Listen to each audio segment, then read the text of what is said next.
When most people think of Europe, they often associate it with the European Union, a political and economic powerhouse that spans much of the continent. However, there's a significant distinction to be made. Not all European countries are part of the EU. In fact, out of the 44 countries in Europe, only 27 are EU members.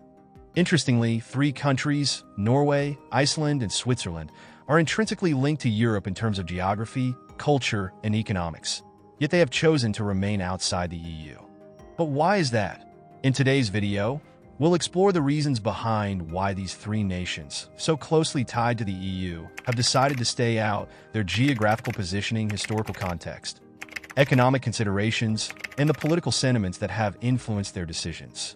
So, let's get started by taking a closer look at these countries on the map. First up is Norway. Located at the top of the Scandinavian peninsula, Norway is a Nordic country that lies close to the Arctic Circle, the North Sea, and the Baltic Sea's gateway. It shares borders with 2 EU member states, Finland and Sweden, making its decision to stay out of the EU particularly intriguing. Next, we have Iceland. Geographically, Iceland is the most isolated of the 3. Situated in the North Atlantic, over 1,400 miles from its nearest EU neighbor, Ireland, Iceland's remoteness plays a role in its relationship with the EU. Finally, there's Switzerland.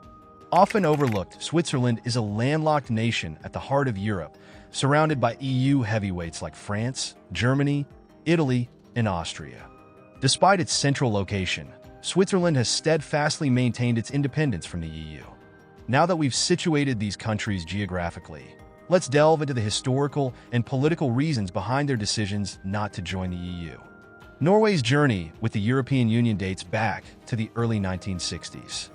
The country first applied to join the European Economic Community, the precursor to the EU, in 1962. However, Norway's application was closely tied to the United Kingdom's bid to join the EEC.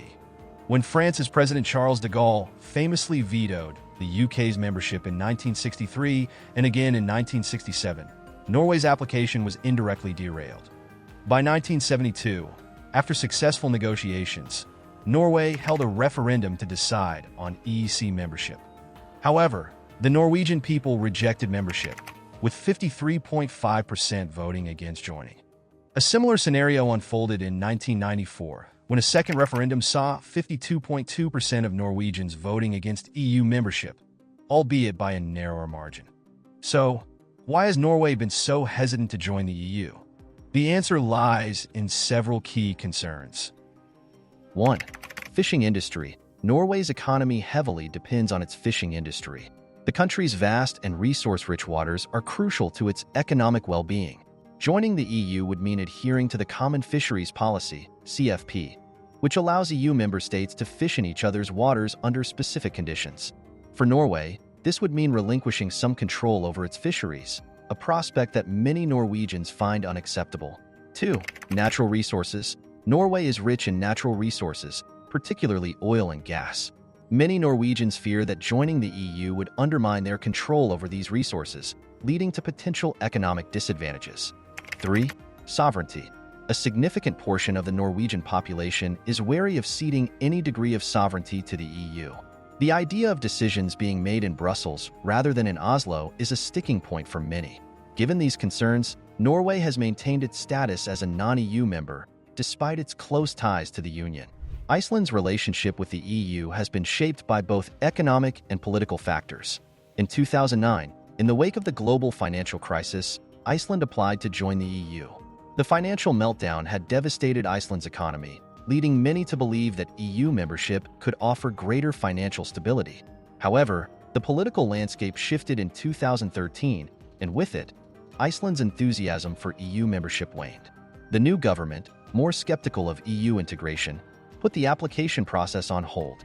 Similar to Norway, Iceland's reluctance to join the EU is largely driven by concerns over its fishing industry. The Common Fisheries Policy poses a significant threat to Iceland's control over its fisheries, which are vital to the nation's economy. Additionally, there are other factors at play. 1. Currency independence. Iceland values its control over its currency, the Icelandic krona. Joining the EU could lead to pressure to adopt the euro, which is seen as a loss of economic independence. 2. Sovereignty and agriculture. Iceland has a small but tightly regulated farming industry, which could be adversely affected by EU policies. Maintaining control over its agricultural policies is important to Iceland. 3. Public opinion. Icelanders have never held a referendum on EU membership, but public opinion has fluctuated over the years. Events such as the 2008 financial crisis and Russia's invasion of Ukraine have influenced public sentiment, but a strong desire to maintain independence has kept Iceland out of the EU. Switzerland's stance on EU membership is unique. The Swiss have never been particularly keen on joining the EU. In the early 1990s, the Swiss government pursued membership in the European Economic Area, EEA, which would have been a step towards eventual EU membership. However, in a 1992 referendum, Swiss voters narrowly rejected EEA membership, effectively halting any momentum towards joining the EU. By 2018, only 3% of the Swiss population supported EU membership. Switzerland's hesitancy is rooted in several key factors. 1. Neutrality. Switzerland's long-standing tradition of neutrality is a cornerstone of its national identity. Joining the EU, with its common foreign and security policy, is seen as incompatible with this neutrality. 2. Direct democracy. Switzerland's political system relies heavily on direct democracy, with many important decisions made through public referendums. Ceding decision-making power to Brussels is seen as undermining this system. 3. Economic independence. Switzerland's economy, particularly its banking and financial sectors, benefits from operating outside the EU's regulatory framework. Bilateral agreements with the EU allow Switzerland to access the single market while retaining regulatory independence. Over the years, Switzerland has negotiated a series of bilateral agreements with the EU, allowing it to participate in certain aspects of the single market without full membership. This approach has been dubbed the Swiss model, offering the benefits of economic cooperation without the perceived drawbacks of full EU membership. Despite not being members of the EU, Norway, Iceland, and Switzerland have all forged close relationships with the Union. Schengen area. All three countries are part of the Schengen area, which allows for passport-free travel across much of Europe. This agreement facilitates the movement of people across borders, even though it does not automatically grant the right to work in other Schengen countries. European Economic Area, EEA. Norway and Iceland are members of the EEA, which grants them access to the EU's single market. This means they can trade freely with EU countries and participate in certain EU programs, although they have no direct representation in the European Parliament. Bilateral agreements. Switzerland has access to parts of the EU's single market through a series of bilateral agreements. These agreements cover areas such as trade, research, and education, allowing Switzerland to cooperate closely with the EU while remaining outside its political structures.